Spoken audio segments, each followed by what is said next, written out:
Hello guys. आज हम non benzodiazepines के बारे में पढ़ेंगे। ठीक है, हमने गाबा पढ़ लिया, बेंजोडाइजेपिन पढ़ लिया, बारबिचुरेट्स पढ़ लिए। ठीक है, जैसा कि हम देखते हुए आ रहे हैं, सबसे पहले हमने गाबा से शुरुआत करी थी। तो गाबा मैंने इसलिए पढ़ाया था ताकि आपको आगे की क्लासिफिकेशन जो है वो बेंजोडाइजेपिन, नॉन बेंजोडाइजेपिन, बारबिचुरेट्स, ये आपको समझ में आ सके। ठीक है, अगर आपने नहीं पढ़ा है तो आप पहले जाके गाबा पढ़ लीजिए ताकि आपको आसानी से समझ आ जाए। चलिए शुरू करते हैं। तो नॉन बेंजोडाइजेपिन जो है वो गाबा डिपेंडेंट होता है। ठीक है, जैसा कि बेंजोडाइजेपिन होता है वैसे ही नॉन बेंजोडाइजेपिन गाबा डिपेंडेंट होता है, यानी कि गाबा की नीड होती ही होती है दोनों केसेस में अपने क्लोराइड आयन चैनल को ओपन करने के लिए। ठीक है, क्लोराइड आयन चैनल को ओपन करने के लिए गाबा डिपेंडेंट है। ठीक है, इस लाइन का मतलब यह है कि ये गाबा डिपेंडेंट है, यानी कि ये अपने क्लोराइड आयन चैनल को खुद से ओपन नहीं कर सकता। इसमें गाबा की रिक्वायरमेंट है ही है। ठीक है, जैसे कि बेंजोडाइजेपिन में था, वो भी गाबा डिपेंडेंट था। तो आपको ये याद रखना है कि बेंजोडाइजेपिन और नॉन बेंजोडाइजेपिन दोनों ही गाबा डिपेंडेंट है। बारबिचुरेट्स नॉन गाबा डिपेंडेंट है। ठीक है, उसे गाबा की डिपेंडेंसी नहीं होती।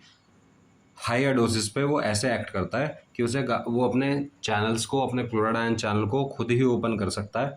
ठीक है, हायर डोजेस पे लेकिन। ठीक है, जिसके साइड इफेक्ट ज़्यादा होते हैं बारबिचुरेट्स में।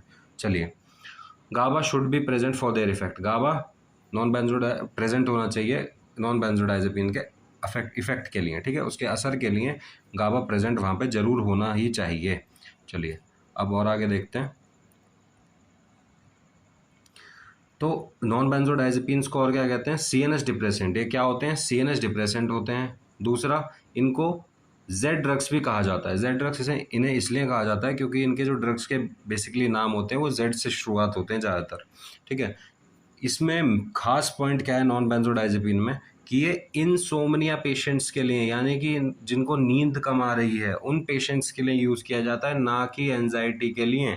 ये एंजाइटी के लिए ड्रग्स यूज़ नहीं की जाती। आप ये याद रखना, ये एंजाइटी के लिए नहीं, ये इंसोमनिया के लिए यूज़ की जाती है। एंजाइटी के लिए हम बारबिचुरेट्स और बेंजोडाइजेपिन यूज़ कर सकते हैं, लेकिन नॉन बेंजोडाइजेपिन हम नींद ना आने को ट्रीट कर के लिए हम यूज़ करते हैं। ठीक है, कि नींद नहीं आ रही है, पेशेंट को इंसोम्निया है, तो हम नॉन बेंजोडाइजेपिन वहाँ पे यूज़ कर सकते हैं। इनको और क्या कहते हैं? Newer hypnotics. ठीक है, ये न्यूअर हिप्नोटिक्स हैं। हिप्नोटिक्स यानी कि हिप्नोटिक्स होते हैं जो ड्रग्स जो कि स्लीप को इंड्यूस कराते हैं। ठीक है, स्लीप को इंड्यूस कराते हैं। और दूसरा होता है सिडेटिव। सिडेटिव होता है वो बस शांत कराता है एंजाइटी को विदाउट इंड्यूसिंग स्लीप। ठीक है, उसमें स्लीप इंड्यूस नहीं होती है, उसमें हमें नींद नहीं आती सिडेटिव में। सिर्फ हिप्नोटिक्स में हमें क्या होती है? नींद आती है। और हिप्नोटिक्स की एक चीज़ और है कि सिडेटिव्स जो होते हैं उन्हें हायर डोजेस में लिया जाए तो वो किसकी तरह